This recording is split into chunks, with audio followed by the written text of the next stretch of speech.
പെൺകുട്ടിക്ക് ഇങ്ങനെ അവസ്ഥയുണ്ടെങ്കിൽ അതിനെ പിന്തുണയ്ക്കേണ്ടത് മാതാപിതാക്കളാണ് എന്ന് പറയുന്നത്, അല്ലെങ്കിൽ മാതാപിതാക്കൾ മക്കളെ തിരിച്ച് വീട്ടിലേക്ക് കൊണ്ടുവരാനുള്ള സാഹചര്യം ഉണ്ടാക്കണം എന്ന് പറയുന്നത് ശുദ്ധ മണ്ടത്തരമാണ് പറയുന്നത്.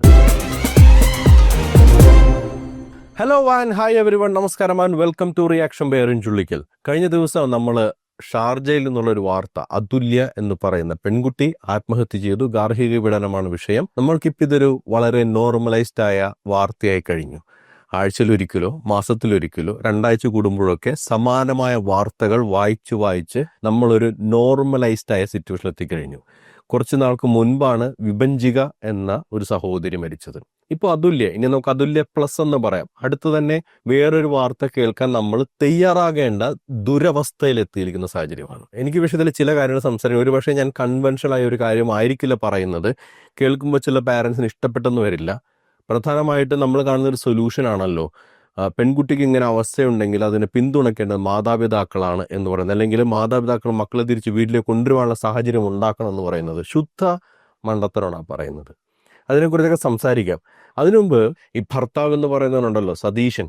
ഈ സതീശൻ്റെ കഴിഞ്ഞ ദിവസത്തെ ന്യൂസ് ചാനലിന് മുമ്പിലുള്ള അഭിനയം കണ്ടിട്ട് ഞാനത് പറഞ്ഞു ചിലപ്പോൾ ഒരു പക്ഷേ ക്രൂരമാണെന്ന് നിങ്ങൾക്ക് തോന്നും. എനിക്ക് തോന്നുന്നതാണ് ഞാൻ പറയുന്നത്. അല്ലെങ്കിൽ നിങ്ങൾക്ക് എന്താണ് ആ ചാനലിന് മുമ്പിൽ വന്നത് അവൻ പറഞ്ഞത് കണ്ടിട്ട് തോന്നിയത് എന്നുള്ള കാര്യം നിങ്ങൾ കമൻ്റ് ആയിട്ട് ഇടൂ. എനിക്ക് തോന്നിയത് ഇപ്പോഴത്തെ സാഹചര്യത്തിൽ അവന് മനസ്സിലായി അവൻ പെട്ടുപോയി എന്നുള്ളത്. ആ സാഹചര്യത്തിൽ നിന്ന് രക്ഷപ്പെടാൻ ഒരു സഹതാപ വോട്ട് ഉണ്ടാക്കിയെടുക്കുക, അതായിരുന്നു ആ കണ്ണിരും ആ കാണിച്ചു കൂട്ടിയ കാര്യങ്ങൾ. അതിൽ തന്നെ അവൻ്റെ അവനുള്ളിൽ ആ സൈക്കോ പാത്ത് പുറത്തു വരുന്നുണ്ട്, നമുക്ക് കാണാം. എന്തായാലും നമുക്ക് ആ സംഭവം ഒന്ന് കണ്ടു നോക്കാം. ഇനിയിപ്പോ അടുത്ത പോലീസ് വല്ലതും പറയുന്നുണ്ടോ സതീഷ്, ഇനി എന്താ ചെയ്യേണ്ടത്, എവിടെ പോകേണ്ടത് എനിക്കൊന്നും അറിയില്ല കേട്ടാ. എൻ്റെ ജോലി പോലും പോകുന്നു എനിക്ക് തോന്നുന്നത്.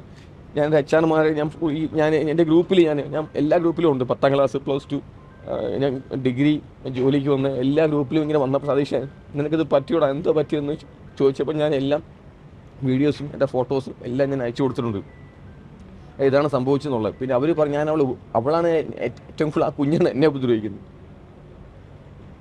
അവൾ ദേഷ്യം വരുമ്പോൾ അവൾ ഭയങ്കര, അവൾക്ക് അമ്മയ്ക്കും അറിയാം അച്ഛനും അറിയാം, അവൾക്ക് ദേഷ്യം വന്നാൽ ഭയങ്കര ദേഷ്യമുള്ളത്. അവൾക്ക് കൈ കിട്ടിയൊക്കെ എടുത്ത് നോക്കുന്നു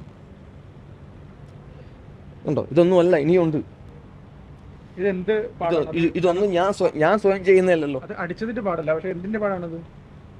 ഇത് അടിച്ച പാടാട്ടെ മൊത്തം. ഇത് അവൾ എന്തൊക്കെ കാണിച്ചാണത്. ഇതിപ്പോൾ ഞാൻ കഴിഞ്ഞ പ്രാവശ്യം ഞാൻ എല്ലാവരോടും പറഞ്ഞു ഞാൻ ബാത്റൂമിൽ സ്ലിപ്പാട്ടി വീണയാണെന്ന്. അതല്ല, ഞാൻ ഒരാഴ്ച ഇങ്ങനെ കൈ കെട്ടിക്കൊണ്ട് നടക്കുമായിരുന്നു.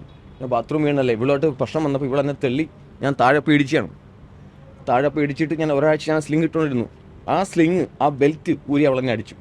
ഈ അവസ്ഥയിൽ എൻ്റെ മുഖത്ത് ചിരി വന്നതിൽ നിങ്ങളൊന്നും വിചാരിക്കരുത് ഞാൻ ആരെയും പരിഹസിക്കാൻ വേണ്ടി ചെയ്തതല്ല.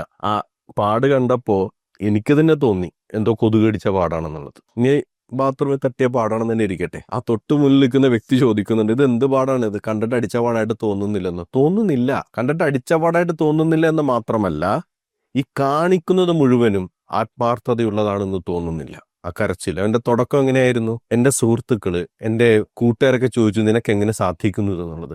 അതങ്ങനെയാണ്. ഇതുപോലുള്ള സൈക്കോപാത്തുകളെ കൂടുതലുള്ളവർ അറിയാറില്ല എന്നുള്ളതാണ്. എൻ്റെ ഒരു സുഹൃത്ത് പറഞ്ഞ ഒരു സംഭവമാണ്. വീടിനടുത്തുള്ള ഒരു അങ്കിൾ ഒരു സ്കൂട്ടർ സ്റ്റാർട്ടാകാൻ ബുദ്ധിമുട്ടെന്ന് കണ്ടാൽ ഓടി വന്ന് സ്റ്റാർട്ടാക്കി തരും. അത്രയ്ക്ക് സ്നേഹവും വാത്സല്യമുള്ള അങ്കിള്. ആ അങ്കിള് വീട്ടില് ടെറർ ഭാര്യയെയും മക്കളെ ഉപദ്രവിക്കലാണ് പരിപാടി. പക്ഷെ പുറത്ത് നല്ല മാന്യന, നന്മമരം. അപ്പോൾ നീ പുറത്ത് നന്മമരമായതുകൊണ്ട് വീട്ടിൽ ഇത് ചെയ്യുന്നില്ല എന്നൊന്ന് നാട്ടുകാരെ പറഞ്ഞു പറ്റിക്കാം, കൂട്ടുകാരെ പറഞ്ഞു പറ്റിക്കാം. എല്ലാവരും അങ്ങനെ പറഞ്ഞ് പറ്റിക്കപ്പെടുമെന്ന് വിചാരിക്കരുത്. ഇനി ഇവനൊന്നും ചെയ്തില്ല എന്നൊക്കെ പറയുന്നുണ്ടല്ലോ, ആ പെണ്ണാണ് തല്ലിയെന്ന് പറയുന്നുണ്ട്. തല്ലിയെന്നല്ല, തള്ളി എന്നാണ് പിന്നീട് പറയുന്നത്. ഇവന് ഉപദ്രവിക്കാൻ ചെന്ന് ചിലപ്പോൾ തള്ളിയിട്ടുണ്ടാവും, ഇവൻ ബാത്റൂമിൽ പറഞ്ഞു കഴിച്ച് വീണിട്ടുണ്ടാവും. അത്രയൊക്കെ സംഭവിക്കാൻ സാധ്യതയുള്ളൂ. പക്ഷെ ഇവൻ കാണിക്കുന്ന ചില രംഗങ്ങളുണ്ട്, ഒരുപക്ഷെ നിങ്ങളിത് കണ്ടിട്ടുണ്ടാവും. പക്ഷെ ഇവൻ്റെ പറച്ചിലേക്കും ഇവനേതോ പാവത്താനെ പോലെയാണ് ഈ അഭിനയിക്കുന്നത്. അപ്പോൾ തന്നെ നമ്മൾ അവൻ്റെ മറ്റേ മുഖം കാണിച്ചു കൊടുക്കണമല്ലോ, അതിനുവേണ്ടിയാണ് ഈ വീഡിയോ കാണിക്കുന്നത്. എനിക്കിത് കണ്ടപ്പോൾ ഓർമ്മ വന്നത് ഈ കുമ്പളങ്ങി നൈറ്റ്സിലെ ഫഹദ് അവതരിപ്പിച്ച കഥാപാത്രം കൊണ്ടാണ്. ഇനി ഈ കാട്ടയെ കാണുമ്പോൾ എനിക്ക് ഓർമ്മ വരുന്നത്. കയ്യിലിരിക്കുന്ന കത്തിയാണ് കേട്ടോ. ചോദിക്കുന്നത് നഷ്ടപ്പെട്ടു പോയൊരു മാലയെക്കുറിച്ചാണ്. ഭയങ്കര സ്നേഹത്തോടെ കുഞ്ഞെന്നൊക്കെ അവൻ വിളിക്കുന്നത് ആ വാർത്താ സമ്മേളനത്തിൽ.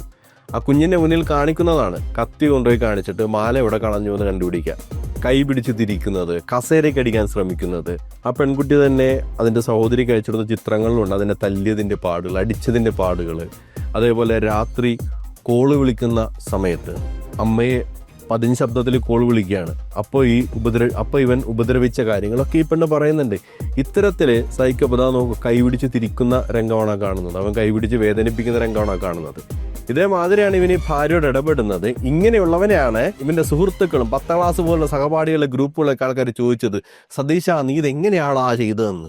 എൻ്റെ പൊന്ന് കൂട്ടുകാരെ, ഇവനെ പോലുള്ളവരൊക്കെ നിങ്ങളൊന്ന് സപ്പോർട്ട് ചെയ്യരുത്. കാരണം നിങ്ങൾക്കുണ്ടാകുമല്ലോ സഹോദരിമാർ.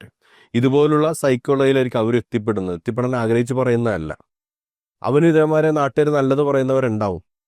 അത് നമ്മൾ പെട്ടുപോരെന്ന് പറയാൻ വേണ്ടിയാണ് അത് സൂചിപ്പിച്ചത്. ഇതിനുശേഷം ഇവൻ തുടർന്ന് പറയുന്ന മറ്റൊരു കാര്യമുണ്ട്. എനിക്ക് കുഴപ്പമൊന്നുമില്ല. ആ കുഞ്ഞ് കാണിച്ചത് അവിടെ ദേഷ്യമാണ്. ഞാൻ ഒരിക്കലും അവളെ കുറ്റം പറയത്തില്ല. ആ കുഞ്ഞ് എന്നോട് സ്നേഹം കൊണ്ട് കാണിച്ചാണ്. ആഹാ, കുഞ്ഞ് സ്നേഹം കൊണ്ട് കാണിച്ചാണ് ഇവരെ ബാത്റൂമിൽ തള്ളിയിട്ട കാര്യം പറയുന്നത്. അതായത് ഇവൻ പറഞ്ഞു വെക്കുന്നൊരു വശമുണ്ട്.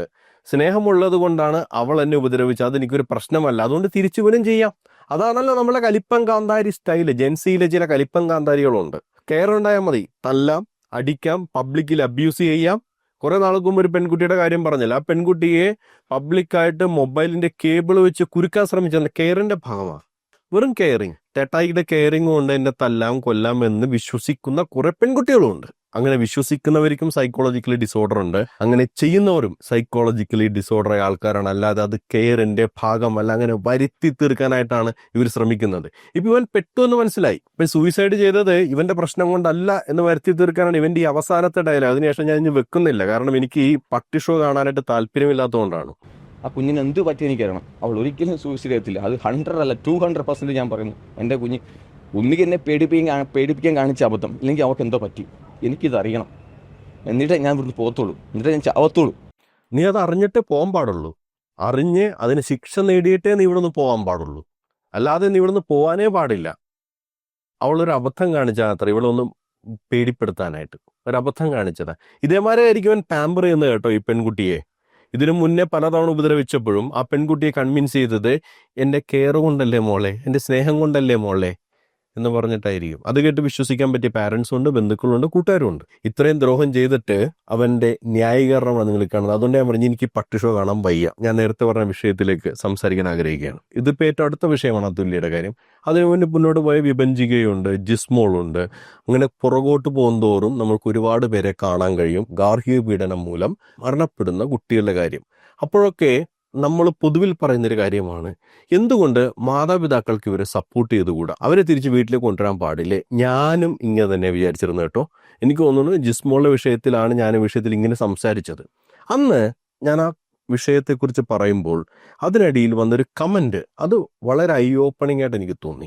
അതിനുശേഷമാണ് ഭർത്താവിനുള്ളൊരു പ്രശ്നം ഉണ്ടായിക്കഴിഞ്ഞാൽ പിന്നീട് അവരെ മാതാപിതാക്കൾ തിരിച്ച് വീട്ടിൽ കൊണ്ടുവരിക, അവർക്ക് സപ്പോർട്ട് കൊടുത്ത് അവിടെ നിർത്തുക എന്ന് പറയുന്നതിൽ ഒരു തെറ്റുണ്ട് എന്നുള്ള കാര്യം മനസ്സിലായത്.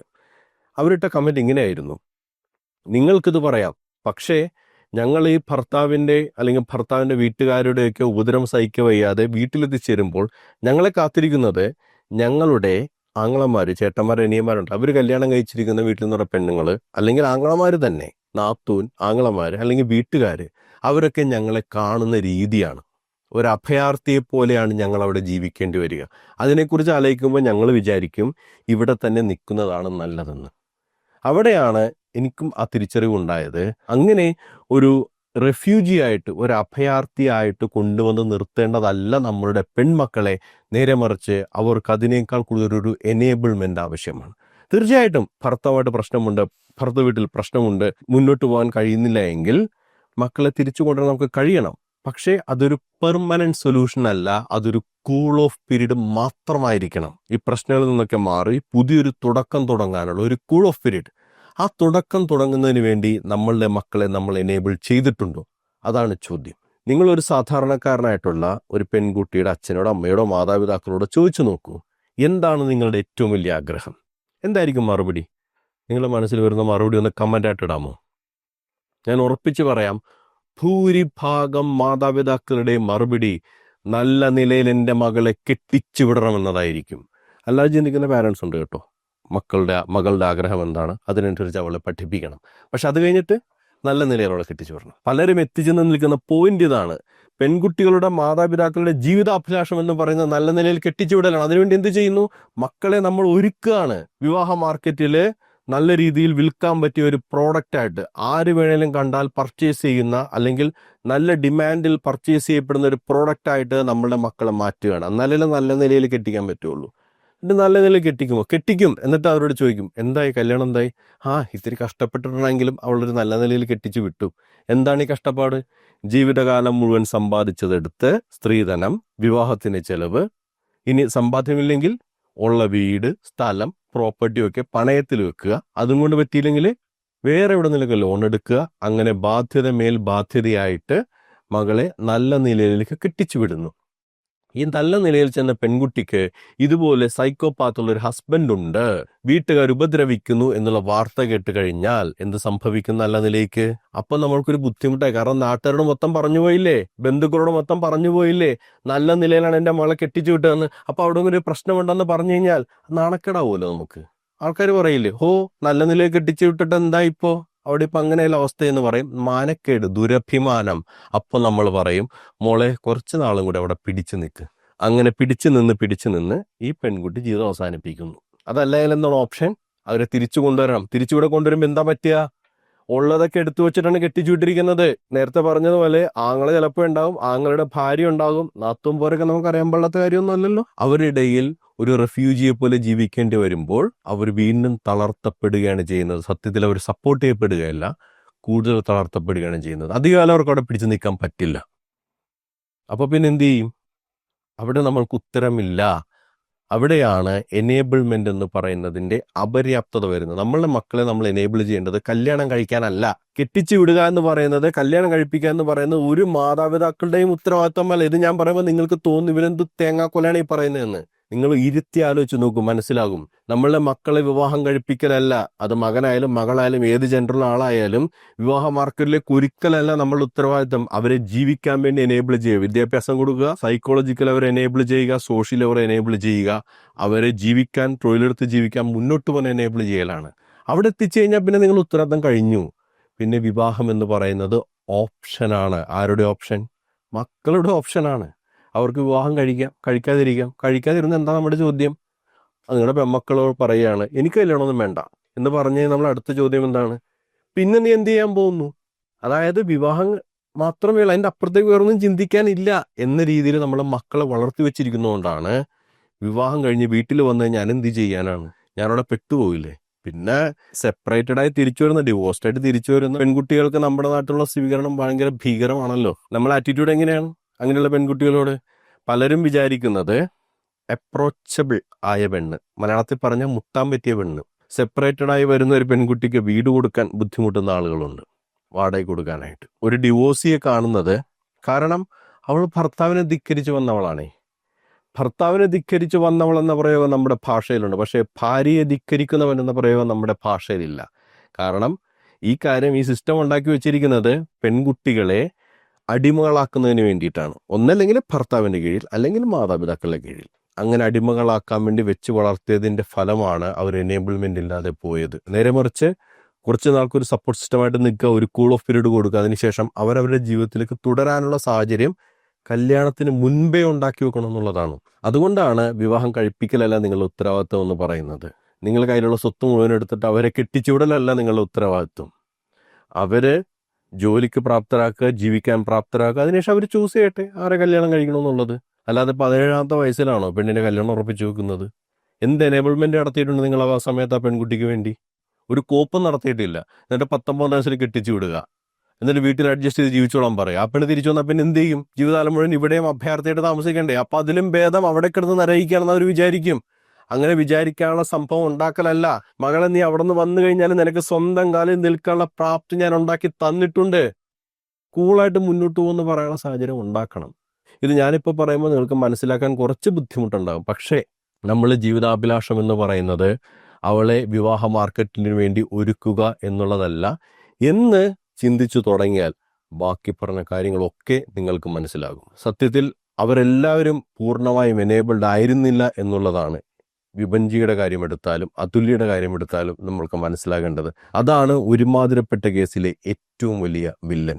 എന്താണ് ഈ വിഷയത്തിൽ പ്രേക്ഷകർക്ക് പറയാനുള്ളത്? കമന്റായിട്ട് രേഖപ്പെടുത്തുക. മറ്റൊരു പ്രതികരണം എന്നൊക്കെ വീണ്ടും കണ്ടുമുട്ടാം. അതുവരേക്കും ബൈ ബൈ, ടേക്ക് കെയർ.